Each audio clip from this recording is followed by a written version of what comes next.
As a mum, I feel like sometimes I'm not tooled up with how to advise young people about the jobs market or what they should be doing, because I feel like it's changed so much since my generation. What would you say to that about parents who are trying to give good advice but actually maybe don't have the advice themselves? Yeah, it's changed and changing. We're in fast pace. So with AI, digitalisation, people are now applying for jobs, sometimes hundreds of jobs. It never sees a human's eyes. It's often gone through AI's filtering. So the relationship or the system we're building around particularly that entry level of the job market, which is where young people are going, we see it's almost like there's a crumbling of the first rung on that ladder.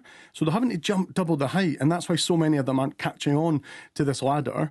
And I say this myself as an uncle and a young person myself back in my own journey that struggled to get into work. How do we show up and be there for young people? Our evidence tells us the same. 66% of young people we survey tell us they are worried about the future for children and young people in this country. And adults feel that just the same, so they share that. What I would say is, we are a national charity. We're the information charity for young people. We work day in and day out to say to young people and the adults that care about them, Young Scots got your back. We can't fix every problem, but we can help navigate them with you. So we have our app, our website as it is the information portal to try and navigate that. We recently held a big symposium responding to this with the Federation of Small Businesses Institute of Directors. The thing we're finding is two things come out, and Lee's just hit on it. There's actually three. One is the costs. People can't get to interviews, people can't get to job. That's why we were so proud to launch the Under 22 free travel concessionary travel scheme. Young people to the tune of 9 and 10 tell us we can participate in interviews and get to work in these things much better where otherwise they'd have fallen through the cracks.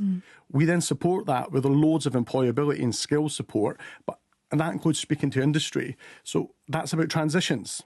We know that what I call a red bridge, the danger zone, they leave in school, loads drop out early because we have a hidden excluded even in school. But how do we support them into college or uni? But also call out this story that formal academic learning is often the wrong pathway for so many young people. And as we see an issue around anxiety and mental health challenges with more and more people in the benefits system, including young people, it's a mental health issue. We need to look at vocational training, get back to good old-fashioned community-based youth work to support them, and not just look at attainment, but look at broader achievement.